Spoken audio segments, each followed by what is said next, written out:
Hello, YouTubers and NFL fans everywhere. This is Matt, the NFL Fanatic, giving you my Week 9 2025 NFL predictions. Well, for the Fanatic this past week, it was a week that just basically maintained the status quo in terms of my predictions. I was doing pretty well. I got to 500 on the spread with 12 games, trying to hope that Marcus Mariota was going to be able to, with a fully healthy Commander roster, try to hold it within 10.5 points. And I even got a benefit of Patrick Mahomes for the first time in his career not throwing one, but two interceptions on his first two drives. But I then realized that was a big mistake, and I ended up losing that game because the Chiefs ended up absolutely rolling the Commanders 28-7. So that's how I ended up going 6-7 against the spread. So the goal is still 500, but entering the halfway point through the year, not very thrilled with how my against the spread record's been going, but one game under 500 through against the spread, I will take, kind of maintaining around that average. But straight up, though, I did have another fantastic week, though. I did go 9-4. Definitely this week, I should have had a better record. Two of the games, Falcons-Dolphins. Who would have thought that the Atlanta Falcons having an opportunity at home against a Dolphins team that was reeling, that it just got rolled by the Cleveland Browns. Even though I know Drake London was out and Michael Penix was out and Kirk Cousins was playing, I thought Kirk Cousins was at least going to be respectable enough to play a competent game. Boy, was I wrong about that. But that was a shocking loss. And then for the New York Jets, first of all, I do want to say, just like everybody's probably figured out, or that's been following football, rest in peace to legendary New York Jets center Nick Mangold, who was 41 years old. One of the best, probably the best modern Jets offensive lineman since the turn of the century. An absolute dominant center. I feel very fortunate. He was 41 years old. Dealt with a very significant kidney disease. I remember a couple weeks ago he was asking for someone to get a kidney. Unfortunately, I guess they couldn't have time to get it, and my thoughts and prayers go out to Nick Mangold and his family and all his former co-workers, teammates, for what a tremendous person he was. But that loss, though, you could argue, the Bengals having a 14-point lead against the New York Jets, definitely something that shouldn't have happened. But kudos to Justin Fields. They had over 500 500 total yards of offense. They ran for over 250 yards on the ground. And the Jets, there are no winless teams now. The Jets are now 1-7. So, and they get to go in there with their win. But for the Browns and the Lions, you still unfortunately don't get to add a member because every team now was able to win. So, but but going 9-4, like I said last week, I'll remind again. Last week I went against the spread 6-7. Straight up, I went 9-4. So, not a terrible week. My against the spread records have basically been around 500, a little under 500 over the last several weeks. So, kind of maintaining status quo there. Straight up, I'm moving in the right direction. Should have had a double-digit win week, but I will take another winning week all the same. And now through 121 games against the spread, now I'm 53-67-1 against the spread. And straight up now I am now 79-41-1. So that equals up to 44.2% against the spread. And straight up now it equals 65.7%. So I'm definitely moving in a positive direction with my straight up predictions. Definitely moving in the right direction. And now I'm hitting about, like I said, what I usually for my straight up picks, my yearly average every year. But also, just real quick before I get into my picks, I do want to say for the buys this week, there are 4 teams on buys. So the Cleveland Browns, the New York Jets, the Philadelphia Eagles, and the Tampa Bay Buccaneers are all on buys this week. So if you have Quinion Junkins, Jerry Jeudy, Dylan Gabriel, the Browns defense, Justin Fields, Breece Hall, Garrett Wilson, Jets defense, A.J. Brown, Saquon Barkley, Devontae Smith, Jalen Hurts, Jake Elliott, Baker, Bucky, Chris, Mike, the Bucs defense, Chase McLaughlin. If you have any of those players on your fantasy teams, bench them because they will not be playing this week. All right, it's time for my picks for this week. So, on Thursday, when the 2-5 Baltimore Ravens travel to Miami, to take on the 2-6 Miami Dolphins, the Baltimore Ravens are 7.5-point favorites in this game. Give me Baltimore here, minus 7.5, and Baltimore straight up. And then on Sunday, when the 4-3 Chicago Bears travel to Cincinnati to take on the 3-5 Cincinnati Bengals, Chicago Bears are 2.5-point favorites in this game. Give me Chicago here, minus 2.5, and Chicago straight up. Then the next game, when the 3-4 Minnesota Vikings travel to Detroit to take on the 5-2 Detroit Lions. The Detroit Lions are 8.5-point favorites in this game.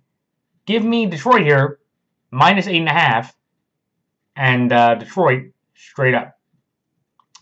Then the next game, when the 4-3 or when the 4-4 Carolina Panthers travel to Green Bay to take on the 5-1 Green Bay Packers. The Green Bay Packers are 12.5-point favorites in this game. Give me Green Bay here, minus 12.5, and Green Bay straight up. Then the next game, when the 5-3 Los Angeles Chargers travel to Tennessee to take on the 1-7 Tennessee Titans. The Los Angeles Chargers are 10-point favorites in this game. Give me Los Angeles here, minus 10, and the Los Angeles Chargers straight up. Then the next game, when the 3-4 Atlanta Falcons go to New England to take on the 6-2 New England Patriots. The New England Patriots are 5.5-point favorites in this game. Give me New England here, minus 5.5, and New England straight up.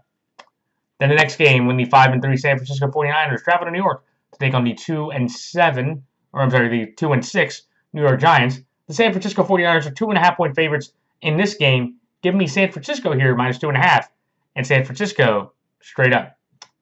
Then the next game, when the 7-1 Indianapolis Colts go to Pittsburgh to take on the 4-3 Pittsburgh Steelers. The Indianapolis Colts are 3-point favorites in this game. Give me Indianapolis here, minus 3, and Indianapolis straight up. Then the next game, when the 5-3, or when the 6-2, Denver Broncos travel to Houston to take on the 3-4 Houston Texans. The Houston Texans are 1.5-point favorites in this game. I am going to unfortunately fall into this trap for the second straight week in a row because I took the Niners with the points the last time, and I just kind of think with the Broncos and the Texans with their injury statuses, I'm going to once again fall into the same trap here. So give me Denver here in a slight upset. Denver plus 1.5, and Denver straight up. Then the next game, when the 4-3 Jacksonville Jaguars travel to Las Vegas to take on the 2-5 Las Vegas Raiders. The Jacksonville Jaguars are 3-point favorites in this game. Give me Jacksonville here, minus 3, and Jacksonville straight up. Then the next game, when the 1-7 New Orleans Saints travel to Los Angeles to take on the 5-2 Los Angeles Rams. The Los Angeles Rams are 13.5-point favorites in this game. Give me Los Angeles here in one of the biggest spread predictions of the week. Give me LA here, minus 13.5, and LA straight up. Then the next game, in the rematch of the AFC divisional round, and one of the great annual games, the new modern Brady Manning type game in the league, when the 5-3 Kansas City Chiefs go to Buffalo to take on the 4-2 Buffalo Bills. The Kansas City Chiefs are 1.5-point favorites in this game. I'm going to take Kansas City here, minus 1.5, and Kansas City straight up. And in the next game, in the Sunday night game, when the 5-3, or let's see, Seattle's lost to Tampa. Yeah, for the 5-3 Seattle Seahawks go to Washington, take only 3-5. Or I'm sorry, yeah, when the 5 Seattle's lost to San Fran, Tampa. Oh, San Fran and Tampa. Okay, I'm sorry. When the 5-2 Seattle Seahawks go to Washington, take only 3-5. Washington Commanders. Seattle Seahawks are 3.5-point favorites in this game. Give me Seattle here, minus 3.5, and Seattle straight up. And then lastly, when the 2-5 Arizona Cardinals travel to Dallas to take on the 3-4-1 Dallas Cowboys. The Dallas Cowboys are 2.5-point favorites in this game. Give me Dallas here, minus 2.5, and and Dallas straight up. All right, time my quick thoughts on each game. The Baltimore Ravens over the Miami Dolphins. This game to me comes down to the Ravens showed some life. They showed some life by the way they played against Chicago Bears, winning 30-16. Tyler Huntley played a very respectable game. It really does make me question as a Ravens fan why the Ravens decided not to try Tyler Huntley, at least at the beginning of the Rams game, for how bad the Texans game went. I'm not saying we could have beat the Rams. I'm just saying we probably could have scored more points with the Ravens defense holding the Rams offense, even with Puka Nacua out of the game, to 17 points. That's fairly impressive. And I think the Ravens, like Derrick Henry, got a big rushing touchdown or 2 rushing touchdowns. He's now 5th all-time in terms of total rushing touchdowns. The defense was pretty spectacular. We held the Bears to about 20 yards on the ground. Caleb Williams threw a terrible interception to Nate Wiggins. And if you look at the Ravens and you look at the North Path, I still think for the Ravens fans, they have to realize that we're not going to be a Super Bowl team. Because even when you're fully healthy, the defense was god-awful. Lamar could try and he put up numbers. But even when our defense was fully healthy, we couldn't really stop any of the significant offenses. But with Lamar Jackson coming back, he's playing a Dolphin team that he routinely kicks the tar out of. If it's in Miami or in Baltimore, we routinely kick the tar out of the Dolphins, especially with the Dolphins roster now. I think the Dolphins, look, congratulations to them. The Dolphins were able to run the ball right through the Falcons. And also, I guess just they couldn't generate any offense. Also, I'm just mad that apparently Bijan Robinson, when you don't have Drake London or Kirk Cousins, only gets 9 carries for 25 yards in a game where you know those two guys are out before the game starts. But, like, when you look at the Ravens, they are, getting healthier on the defense. They're running. They're getting their MVP quarterback back. Lamar has, again, routinely dominated this series. And I would just tell everybody this. There is a legitimate path forward for the Ravens to go from 1-5 to winning the AFC North for a 1-5 start. And even Vegas, if you look at the odds today, after what happened with Pittsburgh and how that the Ravens are the favorite once again, even at 2-5 to win the AFC North, which is incredibly insane. And I think the Ravens, look, both teams are feeling confident. Both teams are feeling a little bit better. Both teams are not dealing with frustration, coaching concerns, problems. But when you just look at the Ravens, if Lamar can play as well as he did the first few games, I think even with our defense playing as well as it has, especially with what limited offense the Dolphins have offensively outside of, with no Darren Waller and Tyreek Hill, if we shut down Jalen Waddle, I think the Ravens should be able to win the game comfortably. I think, the Dolphins could have a little bit of a fight. Our run defense at times has had some tough stretches. And Tua, is basically playing for nothing to lose. But when you look at these two teams, the Ravens have a clear path forward to get to the AFC North. The Dolphins are just fortunate that they were able to survive a week without frustration. This week, I feel like after the way this game goes, I think the Ravens get back on track and get a nice, comfortable win against a Dolphin team that, feels a little happy, but it was a little misplaced because I don't think it was good Dolphins. That was just more how inept and awkward the Falcons are. So, but that's like Baltimore here, -7.5, and Baltimore straight up. The next game, the Chicago Bears over the Cincinnati Bengals. This game to me comes down to the Cincinnati Bengals defense is awful. Again, and the other factor is Joe Flacco, who over the last 6 quarters has actually played pretty good football. Jamar Chase looks like a monster. They were able to run the ball with Chase Brown, who's had 2 very fantastic games. The issue I have is Joe Flacco left the game, or he finished the game, but he's dealing with a shoulder injury that makes him day-to-day. Joe Burrow's still out. And I just think there was just a part of me saying, the Bears, I think, can move the ball more effectively against the Bengals, especially with Trey Hendrickson leaving the game with that hip injury that he's been dealing with. There's just a part of me going, the Bears have shown that they can run the ball more effectively. The Bengals couldn't stop the run at all, so I don't think if you had DeAndre Swift and had Ryan Mulligani, and I know I said his name wrong, but I think the Bears just have enough offensively. The Bears have the right philosophy under Ben Johnson, and if Joe Flacco doesn't play, which is on the board, he's day-to-day, I think he will play. I think he'll try to push through it. But I just think the Bears just have a type of offense and a better defense that calls turnovers, especially if Jake Browning has to play. Jake Browning was a constant turnover machine. And the Bears defense, who I thought, and just for a quick aside, everybody overrated the Bears defense. I was like, oh, look at the Bears defense. They're playing phenomenally.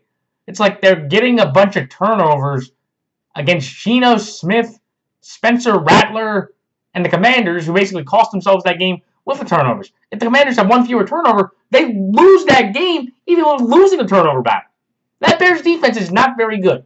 And if Joe Flacco can play, especially with how banged up that secondary is, this game could be another shootout. But the biggest difference to me is saying, okay, what offensive strategy and what team do I trust more? I will trust the Bears with their running game and their philosophy with their talent they have compared to the Bengals in this spot. Because I just think the Bears can get maybe one more stop or the Bears offense can get one more play through the ground or the air compared to the Bengals.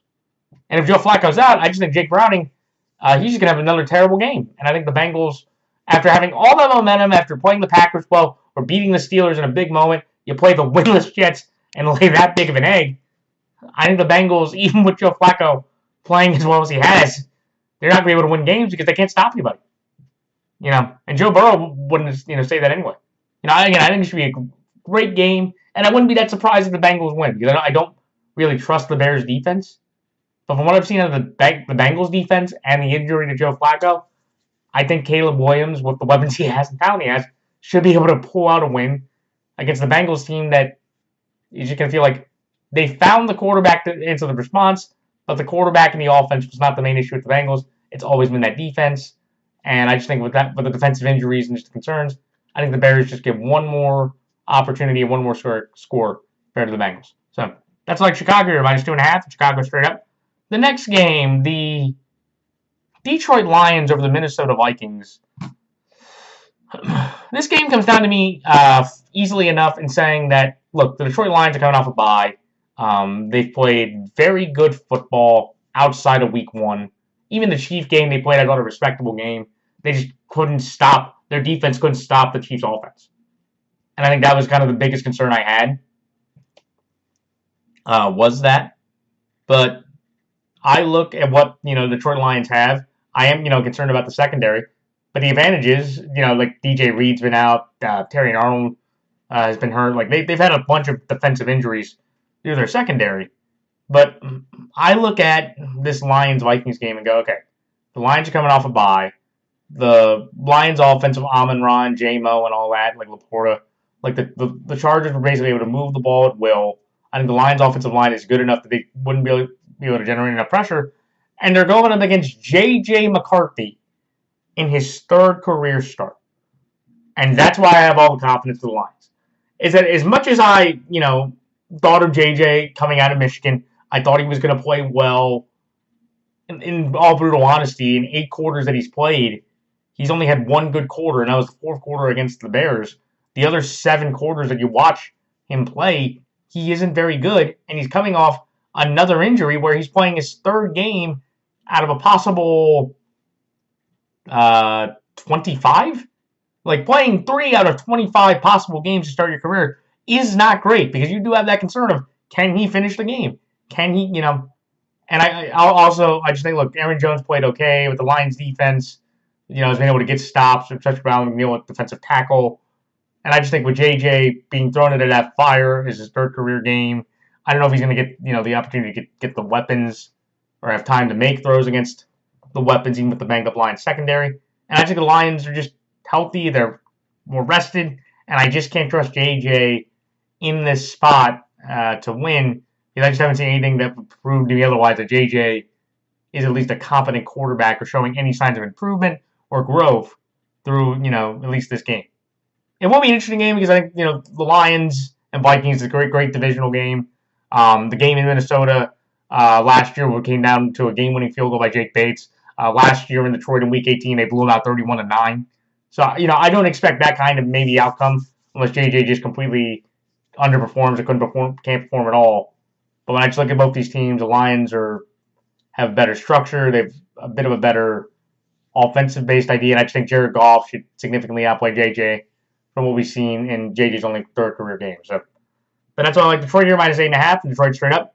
The next game, the Green Bay Packers over the Carolina Panthers. This one to me comes down to the Carolina Panthers, as much as they've tried, and I know Bryce was out, they pretty much proved they're a pretender. Like, that was embarrassing. James Cook ran for over 200 yards. They really couldn't generate any type of offense. Ted McMillan was the only probably positive receiver. Had 6 catches for 99 yards and a touchdown. But they're going into Lambeau, playing a motivated Packer team that just pulled off a 28-9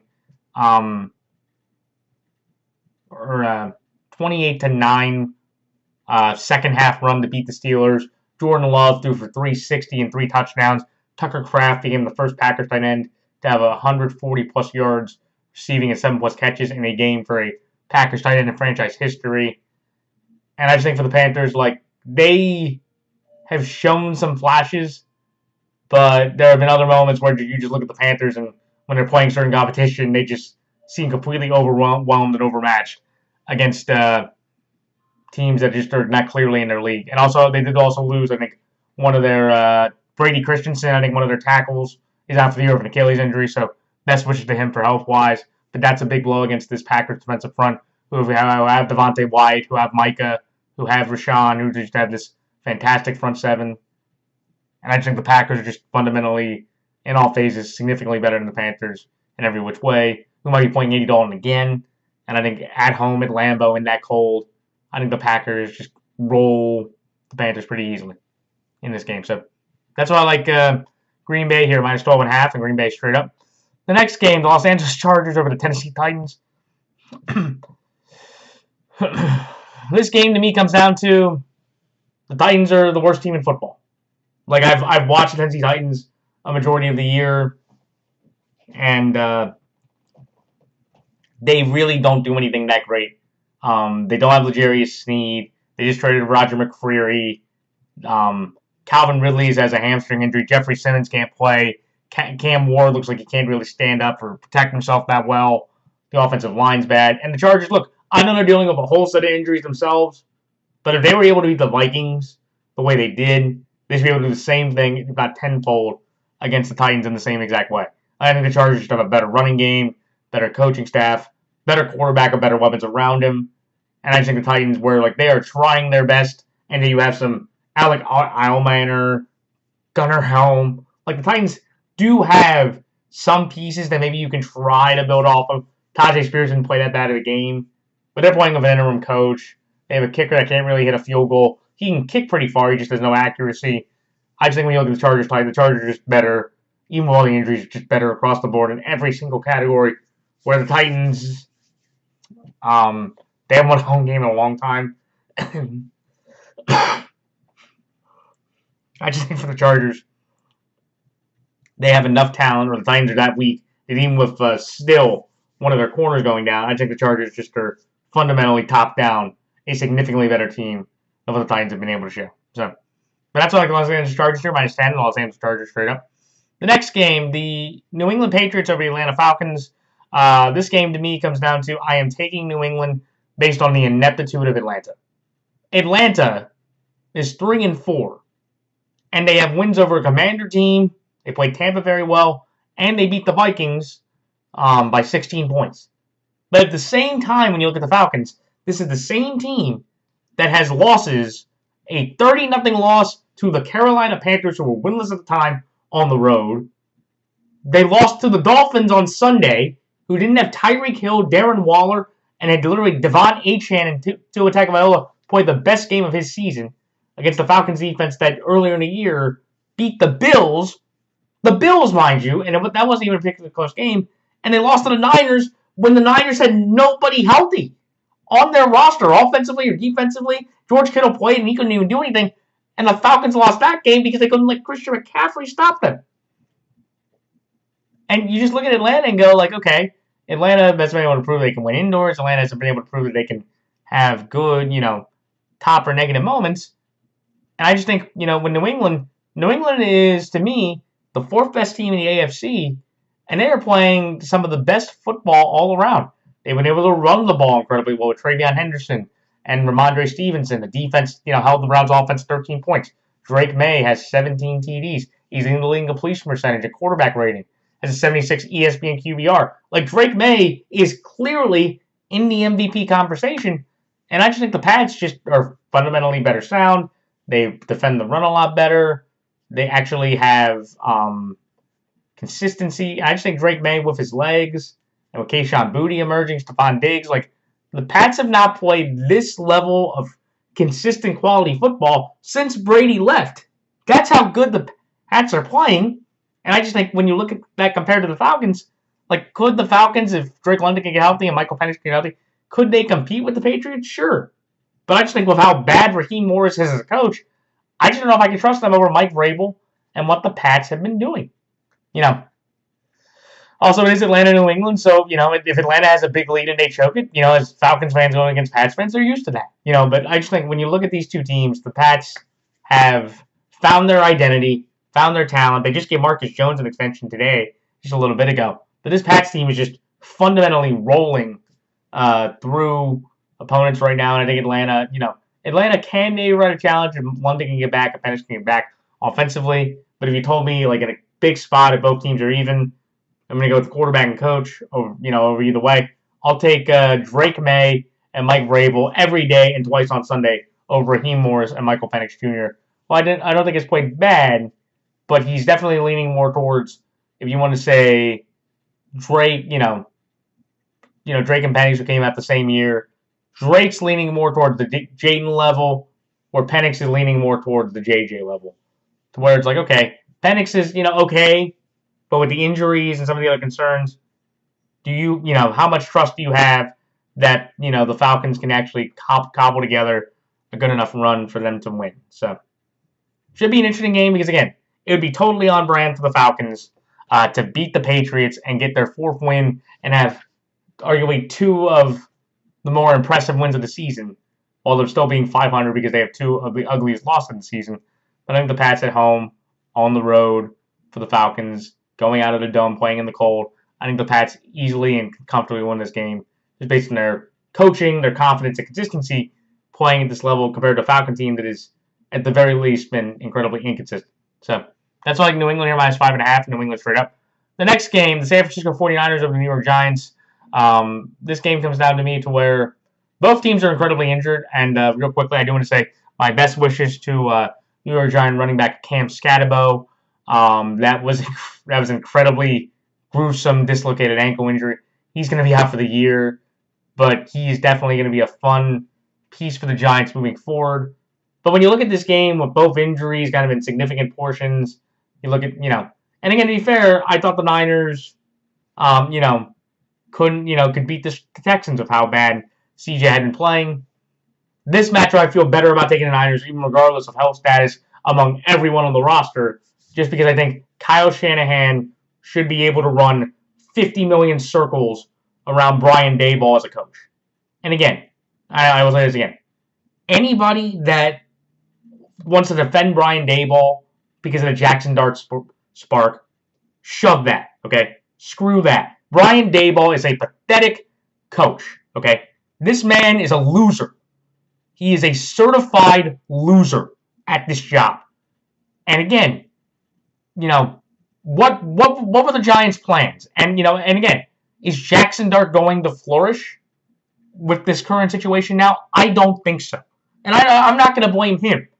But if Brian Daboll, once you take away Malik Neighbors and Cam Scatabo, and you only have Wan'Dale Robinson, Jalen Hyatt, and Theo Johnson as like your legitimate weapons, like, Jackson's not going to thrive. And I think, Brian Daboll does not deserve that pass. He's an inept coordinator, and if it wasn't for the fact that he kept his third year, I'd let Mike Kafka run the team. Like, Brian Daboll is a terrible coach. This team is not going to go anywhere, and even if you got a different offensive mind, why not try somebody different? Because I just think, where the optimism is there, it's not going to be there. And I just don't think Brian Daboll deserves the excuse of saying, hey, Cam and Malik went down, and the Giants' offense died, and he deserves to get a fifth year and his second year with Dart. No. You have to go, Brian, and I would fire Brian over Joe. Because at least Brian, at least Joe, with the picks he's made. The contract, you can argue, I think that, the Giants are just not going to be able to. They have a much limited and weaker ceiling with their offense, especially with a rookie only playing his fifth career game than what the Niners had, even with the injuries they had. Should be an interesting game. The Giants pass rush can get to the Niners, Mac or Brock. I think the Niners have a tougher time, and the Giants could pull off the upset, but I don't expect it to happen. I think the Giants' offense is too inept. And I think Robert Saleh, whatever he has defensively, should be able to shut down and stifle the entire New York Giants offense. So that's what I like San Francisco here, minus 2.5, and San Francisco straight up. The next game, the Indianapolis Colts over the Pittsburgh Steelers. This game comes down to me to where the Colts and Steelers, the Steelers have played objectively, Aaron Rodgers has played very good football. He's played better football than I expected him to. And I think the Steelers, have an offense and a structure that is very, well prepared. The only issue that I have is that the Pittsburgh Steelers have one of the worst defenses in the entire league. They gave up 454 yards to the Packers. Jordan Love completed 20 straight passes at one point in the game. Like, the Steelers have given up 35. They gave up 42. Like, they gave up 31 to the Jets. If they didn't have 5 turnovers against the Pats would have rolled them. And I just have no faith in this Steeler defense. And they're going up against the most successful offense over the past 18 years in NFL history in terms of points per drive. They have Daniel Jones playing like an MVP level, but he's probably, I think they said, his offense through 8 weeks has scored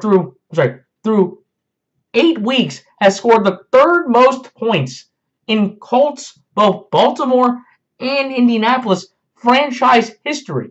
Jonathan Taylor has 14 total touchdowns, is leading the league in rushing by a mile, and he will get the Offensive Player of the Year. But the Colts have such a good wide variety offense with Shane Steichen pulling the strings in every which way.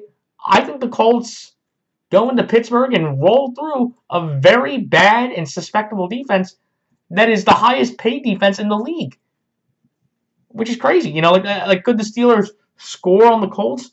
Maybe, sure. The Colts defense isn't spectacular, but Lou Anarumo has done a fantastic job. And I would tell you once again, that man deserves head coaching opportunities because I think he has played that well and has coached that well throughout this time. And obviously with Cincinnati, with Lou Golden, they're obviously proving that they miss Lou Anarumo because Al Golden, the Al Golden experience in Cincinnati is way worse than anything the Bengals had even with Lou last year. How bad that defense was. I just think for the Steelers, it's where you're just playing an offense that just doesn't turn the ball over. They have an incredible balance. And even if the Steelers can poke holes through a Colts defense that has solid talent, but really their big stars are DeForest Buckner, Tupelopu, the one rookie, and then I'm trying to remember the one guy Cam Bynum, who's a very good safety. Like, the Colts have a good quality roster. I just think their offense, how dominant their offensive line has been able to be, how Jonathan Taylor's running the football, I just see no chance where the Pittsburgh Steelers, even if they got into a shootout, I don't think the Steelers can win a shootout with the Colts without effectively, efficiently, and easily. The Colts have been able to move the ball at will against everybody in the league, and they easily are just one Adonai Mitchell or one Daniel Jones pick away from being the undefeated 8-0 and being clearly overall the best team in the league with that distinction. But I just think, again, when you look at the Steelers, the offense has played well enough, and I think they could poke some holes in the Colts defense because even the Cardinals did that a couple weeks ago. That turned out to be a 4-point game, and Rodgers, I think, is good enough to do that. But in this game, if you're going to tell me what offense, if both defenses, have a tough shot, I think the Colts win a shootout over the Steelers because it's just how inept and lackadaisical the Pittsburgh Steelers defense has shown to be over the last several weeks. It is crazy, though, that he is on the verge of getting to 9-1, and the Steelers, who had a 4-2 record going into the Bengals game, could be dropping to 500, and the Ravens, if they win, are only one game behind them, with both games in the division series still have to play. And for the Steelers to have this kind of collapse after what you had a golden opportunity to begin with in the division would be an absolutely insane and hilarious thing to think about. So, but that's all I get. Indianapolis here -3, Indianapolis straight up. The next game, the Denver Broncos over the Houston Texans. This one to me comes down to, I am going to trust that Sean Payton, who has healthier weapons around him, with Marvin, with R.J. Harvey, with J.K., with Cortland, with Evan. I just think that Sean Payton, even with the Patrick Surtain injury, and I do know about that, and I best wishes to Surtain, the best corner in the league, I think, on a given day. Apparently, he can be put on IR, how bad that significant shoulder injury is. But I just can't see the Houston Texans, especially with how good that Denver pass rush is. I just think Denver's offense is a bit more competent, a bit more well-structured. Bo Nix's legs will be a huge factor against Texans' defense, and I think Denver's offense should be able to make a few more plays than the Houston Texans defense will be able to make. Houston did get about 2 turnovers on the Niners, but I also just don't think Woody Marks and Nick Chubb should be able to run the ball for gashes or big plays that the Texans were able to do last weekend. And again, if Houston's defense plays as well as it has, and they get Bo Nix, who's had, he's turnover prone, if he gets 2 or 3 extra turnovers, maybe the Texans can pull off another upset home win. Excuse me. Another upset home win to get the Texans back into the conversation of maybe getting in the wild card race. Because if the Texans can beat the Niners and Broncos, even though they were both home games at back-to-back weeks, those are 2 pretty impressive wins that would give me the hope to say for the Texans that they maybe can get back in the wild card race. But I just think when you look at this game, with all the injuries being considered, I think the Broncos have a better defensive pass rush. I think their secondary can hold up, especially if Kirk and Nico can't play for another week. And I just think Denver's offense is is healthier, better offensive line, and well-balanced to take on a Houston team that is spunky defensively, but very questionable offensively. So that's why I like Denver here in the slight upset plus 1.5, and Denver straight up. Then the next game, Jacksonville Jaguars over the Las Vegas Raiders.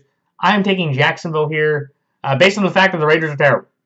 And Jacksonville, through their faults, through their ups, through their downs, and remember, they're coming off the bye after one of their weakest performances of the entire year last week. I just think at the end of the day, what I've seen out of Jacksonville through 7 weeks is a bit more of a consistency of being able to play around competition, being able to make plays with their run game with Travis and ETN, Brian Thomas, Brendan Strange has played very well. And I think the Jags, they can get a bunch of turnovers on the Raiders because Geno Smith has led the league in interceptions. I've said this a few times throughout the year. And I think if the Jags can feast on turnovers, they should be able to get a nice, comfortable win against the Raider team that, has played okay, but they played nowhere near even what Raider fans were expecting. And I just think, again, give me Trevor Lawrence with that offense with Liam Cohen, or Pete Carroll and Geno Smith and Tyler Lockett, who stupidly decided to sign with the Raiders to be back with his former coach and teammate compared to trying to win.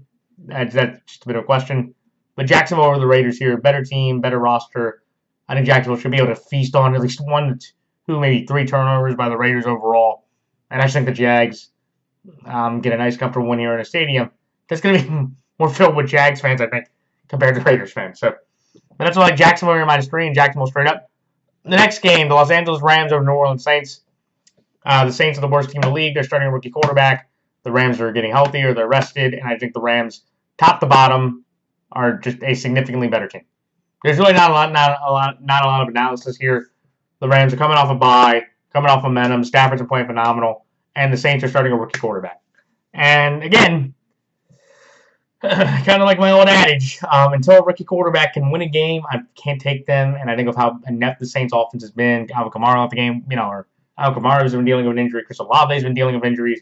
They only have Rashid Shaheed. I do feel bad for that defense because that defense has, through, last week actually played a pretty respectable game.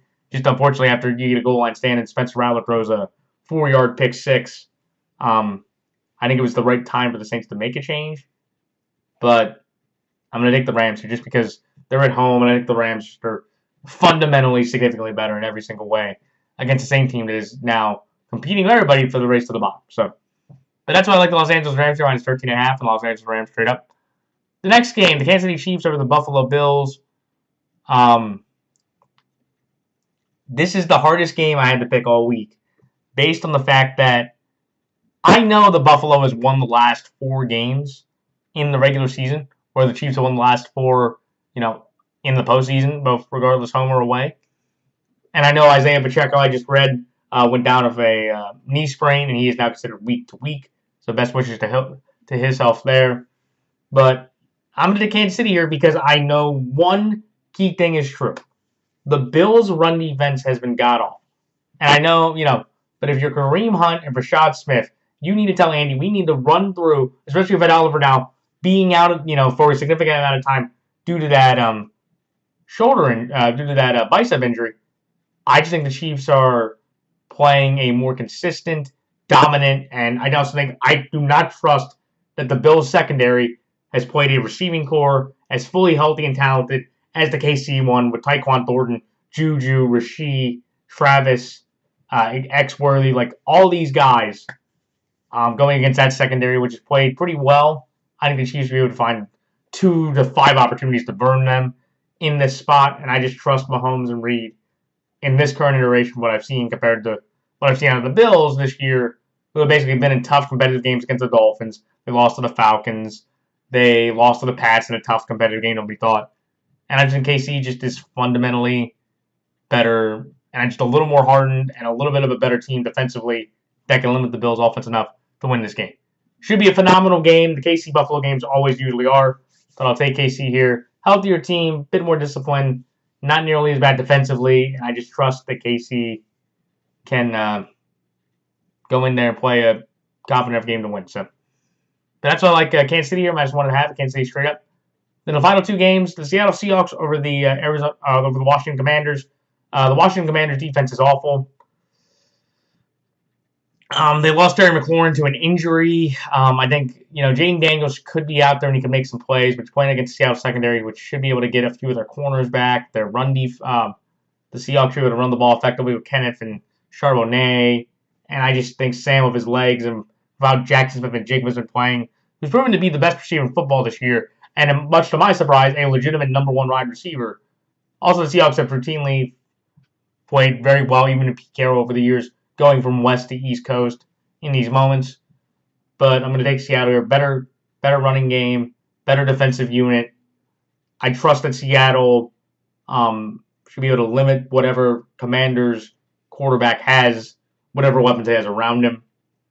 But I just think, again, when you look at this game, Seattle plays more consistently, has a much more balanced team, a healthier team. Laramie Tunsil going down is huge too. He couldn't come back last night. If he's out this week, that Seattle front 7 would have feast on a inept at best offensive line. But in this game, because of those couple reasons, I'm going to take Seattle to win based off of better defense, healthier, trusting Sam off the bye. Seattle's record on the East Coast has been pretty much impeccable since even the Pete Carroll days. And I just think the Commanders, as well as they can play with Jaden back, that's not going to help the defense. And if Terry's out, if you can pretty much double Debo, I don't really see any chance for the Commanders can move the ball comfortably against Seahawks defense that's very motivated, consistent, and ready to, fight and make some big plays. So, but that's why I like Seattle here -3.5 and Seattle straight up. And lastly, the Dallas Cowboys over the Arizona Cardinals in a game where you have 2, kind of equal inept teams. In this one, I think the Cardinals defense is significantly better, and the Cardinals have been hard luck losers the entire year. I believe they've lost 5 straight games by 5 points or fewer. So, they've been in every single game. And maybe the Cardinals, can finally put it all together, or the Cowboys are going to self-implode once again. But in this game where I look at both teams, I think this game is going to be a shootout. And if you told me I had to trust Brian Schottenheimer or Jonathan Gannon to win a shootout, I'll trust Brian with Dak and that offense to beat the Cardinals in a very unique, high, intense Monday night scoring game. Should be a great one. And I wouldn't be surprised if the Cardinals won it all. The Cardinals have been, like I said, mostly competitive. And maybe they get a turnover or 2 on Dak that wins in the game. But I think in this kind of game of a shootout, if you gave me the Cowboys with Dak's play and his weapons compared to Kyler's play and his weapons, I'll take Dak every day of the week and twice on Sunday to outshoot the Cardinals in a interesting, hopefully thrilling Monday night game next week to end out Week 9. So that's like Dallas there -2.5 and Dallas straight up. And that is it. So those are all my thoughts for this week. Like, comment, rate, and subscribe. Please check out the NFL YouTube Prognosticators page. There's plenty of people from Andrew Warren, Gio Knows, Bridgewater's Finest. There are plenty of people out there that make predictions like I do. Please check out those people's pages and also this page. And I also did want to say one last thing. For next week, Week 10's video, the video will either probably come out Monday or Tuesday. One of those days, either Monday or Tuesday, that video will come out Monday or Tuesday based on how the week goes. And then the following week, I will probably tell you that the video, in 2 weeks, the video will probably come out Monday. But I did want to say for next week, the video will probably either come out Monday or Tuesday, depending on how my schedule leans up. And then definitely in 2 weeks afterward, the video will come out the day before the next week starts on Monday. That's what I'm thinking. So like, comment, rate, and subscribe. Please check out the NFL YouTube Prognosticators page. And that is it. So until next week, everyone, for my week 10 predictions, this is Matt the Fanatic signing off. Until then, everyone, so long.